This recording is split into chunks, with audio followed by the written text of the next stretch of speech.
ये कहानी पूजा की है, जो एक छोटे से गांव में एक परिवार में पैदा हुई थी। गांव की एक छोटी झोपड़ी, जहां पूजा अपने माता पिता के साथ रहती थी। पूजा के पिता रामू मजदूरी करते थे और माँ गीता दूसरों के घरों में काम करती थी। परिवार की स्थिति इतनी खराब थी कि 2 वक्त की रोटी जुटाना भी मुश्किल था।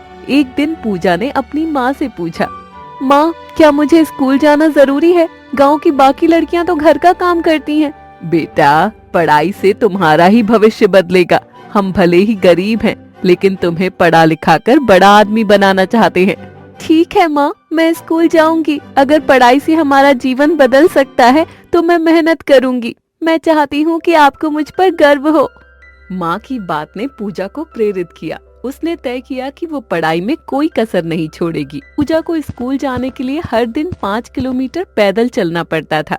स्कूल से लौटने के बाद वो घर के कामों में अपनी माँ की मदद करती। रात में लालटेन की रोशनी में पढ़ाई करती थी। एक दिन पिता परेशान थे। पापा, आप परेशान क्यों हैं? बेटा, तेरी स्कूल की फीस भरने के लिए पैसे नहीं है। पापा, मैं काम करूंगी और खुद पैसे जुटाऊंगी। आप चिंता मत करो। बेटा, तू अभी छोटी है। काम करना तेरे बस की बात नहीं है। मैं जानता हूँ तू पढ़ना चाहती है, लेकिन हमारी हालत ऐसी नहीं है कि स्कूल की फीस भर सके।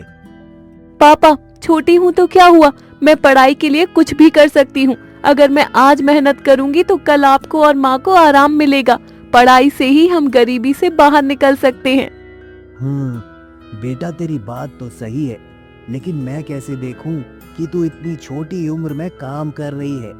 ये उम्र तेरे खेलने कूदने की है, जिम्मेदारियां उठाने की नहीं। बाबा, अगर मैं आज मेहनत करूंगी तो यही खेलने कूदने की जिंदगी में मैं आपको और माँ को कल लौटा कर दूंगी।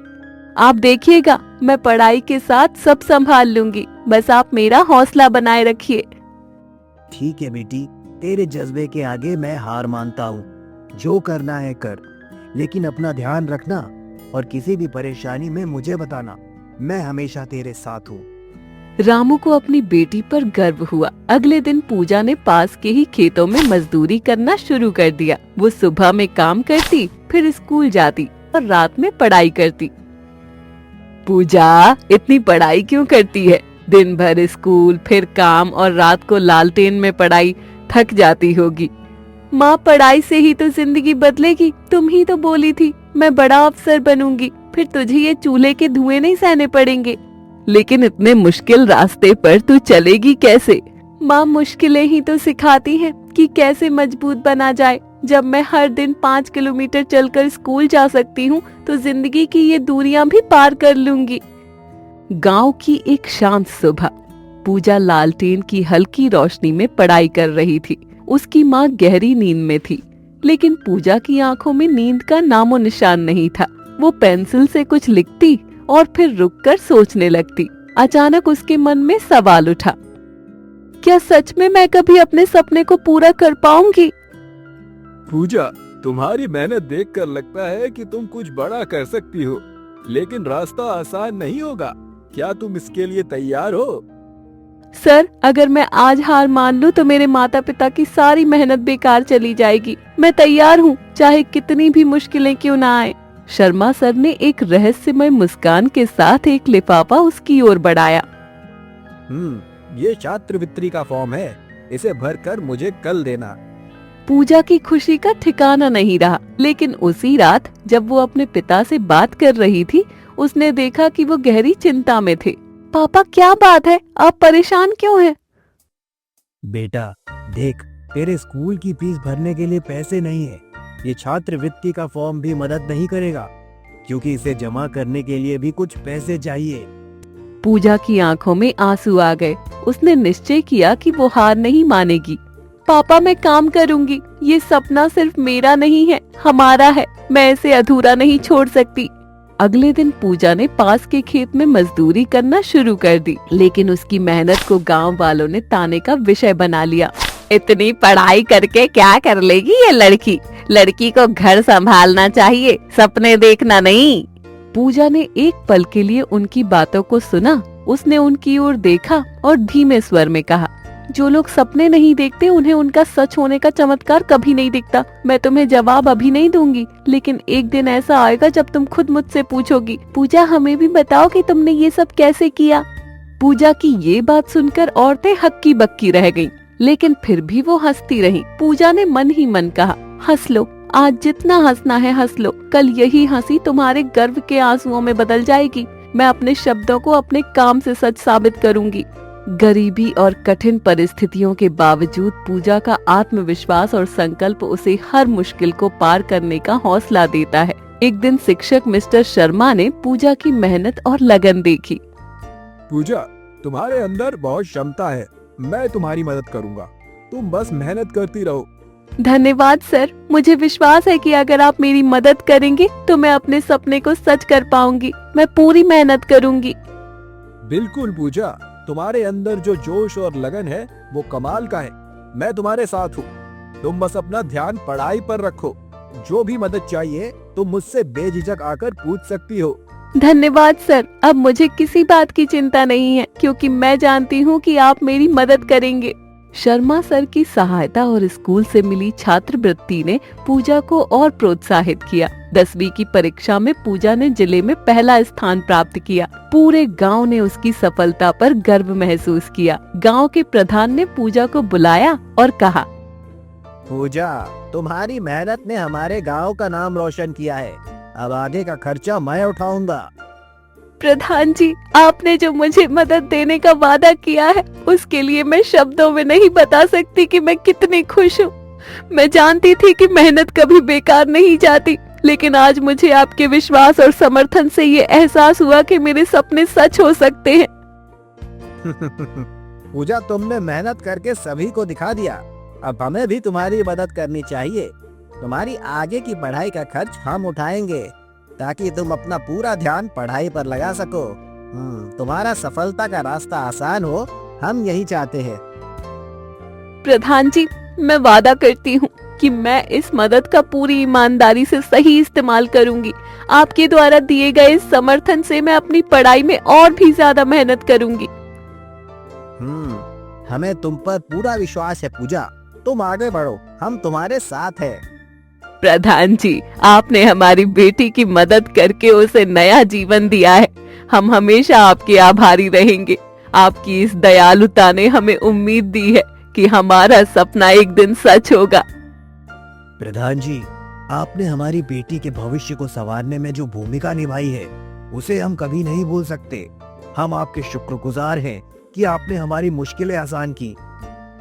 फिर प्रधान पूजा को कुछ रुपए देकर वहाँ से चला जाता है। पूजा उन्हीं पैसों से कॉलेज में एडमिशन ले लेती है। पूजा पहली बार यूपीएससी की परीक्षा दी, लेकिन उसकी उम्मीद के खिलाफ थी।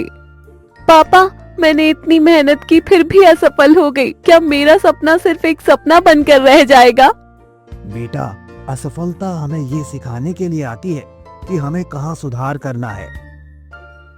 ये तुम्हारे लिए रुकने का समय नहीं है, बल्कि और मेहनत करने का समय है। मैं एक बार असफल हो सकती हूँ, लेकिन बार बार नहीं। अब मैं तब तक नहीं रुकूंगी जब तक मैं अपने सपने को पूरा ना कर लूं। इस बीच गांव में अफवाहें उड़ने लगी। पूजा ने मेहनत तो की, लेकिन असफल हो गई। अब वो क्या करेगी? पढ़ाई लिखाई में वक्त बर्बाद कर दिया। घर के काम सीख लिए होते तो कम से कम कुछ काम तो आता। सपने देखने से कुछ नहीं होता।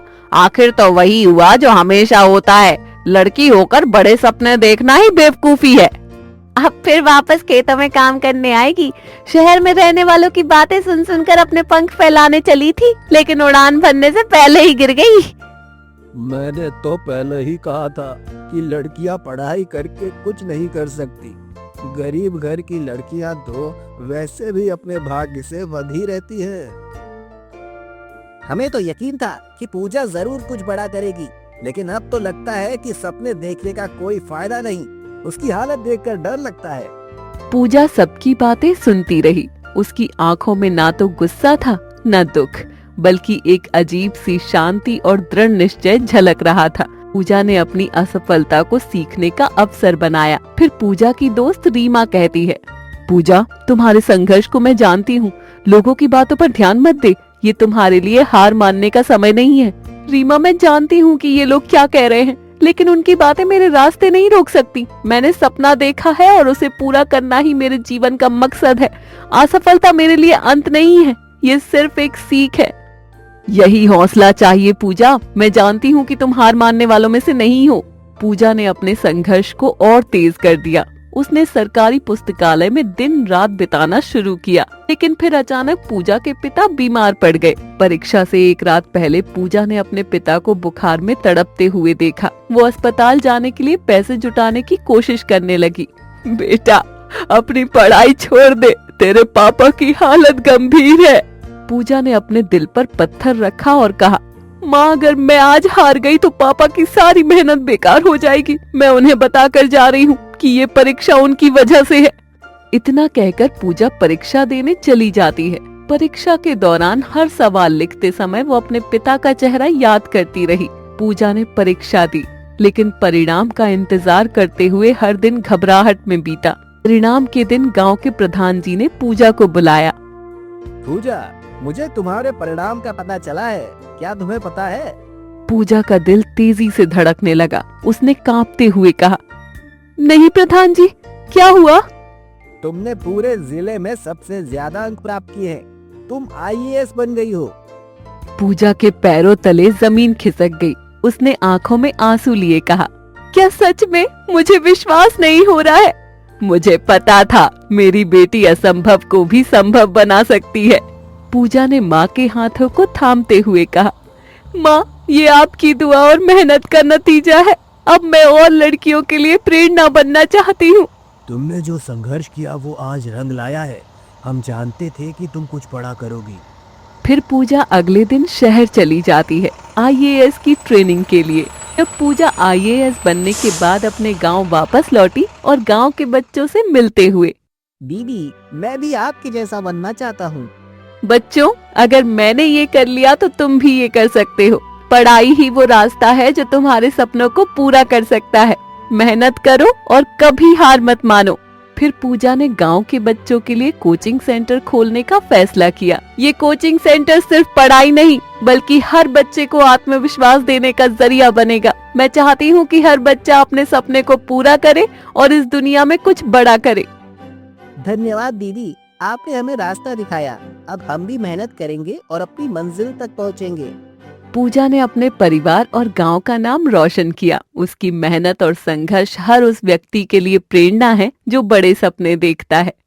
सीख: कठिन परिश्रम और आत्मविश्वास से हर कठिनाई को पार किया जा सकता है।